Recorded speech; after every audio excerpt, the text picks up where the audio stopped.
In a school, 56,489 were admitted, students were admitted.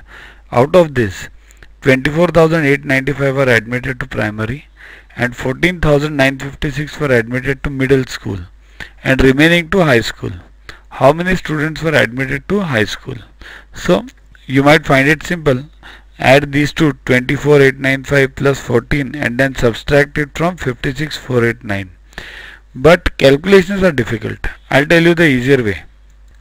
See here, the harder way is you can do it this way. 24,895 plus 14,956, add this and then subtract this 39,851, the answer, from 56,489, and you get 16,638. That is the answer. But don't do it this way in exam.